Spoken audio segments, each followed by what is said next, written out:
Hello and welcome. You are watching 4 to 7 Minutes with Jeff Green. Tonight I have a very special guest, Supreme Court Justice Sean Moorhead. Well, thanks for having me on, Jeff. So, Sean, what caused this monumental case? Well, Jeff, let's start at the beginning. On June 3rd, 1961, a burglary occurred at the Bay Harbor Pool Room in Panama City, Florida. Later that same day, a witness reported that he had seen Clarence Earl Gideon in the pool room at around 5:30 that morning, leaving with a bottle of wine and money in his pockets. Based on this witness alone, the police arrested and charged Mr. Gideon with breaking and entering, with intent to commit petty larceny. When Mr. Gideon arrived in court, he was too poor to afford a counsel. He had a conversation with the judge, who told him that he could not appoint a counsel to defend him. Gideon argued that he was entitled to be represented by a counsel, but Gideon was forced to try and defend himself without a counsel, and he did a poor job and was convicted as guilty. I mean, that's all very interesting, Sean, but how did this case come about? Well, Jeff, fascinatingly enough, while in prison, Mr. Gideon utilized the prison library and wrote a certiorari, I know it's a very complicated term, but it really is just a letter, on prison stationery to the Supreme Court, and that is how his case came to be heard before the Supreme Court, Jeff. Wow, that is quite resourceful of him. How did the courts decide on this case?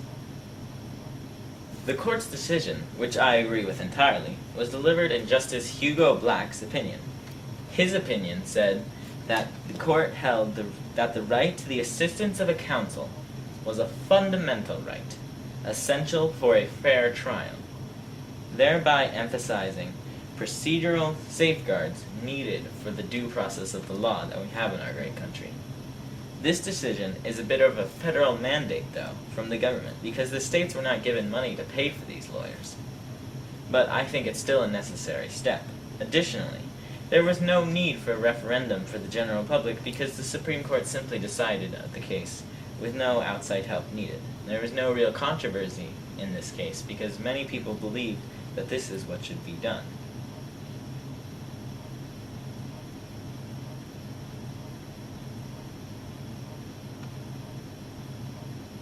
Well, Jeff, the court's decision meant that Gideon had a retrial in which he was acquitted, which is lucky for him.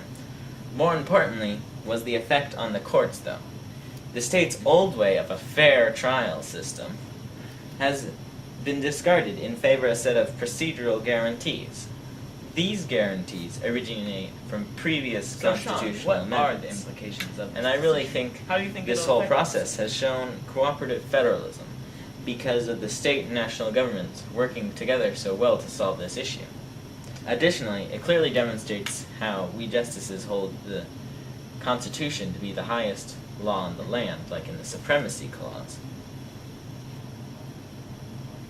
Well, thank you, Sean, for being on tonight. You're welcome, Jeff.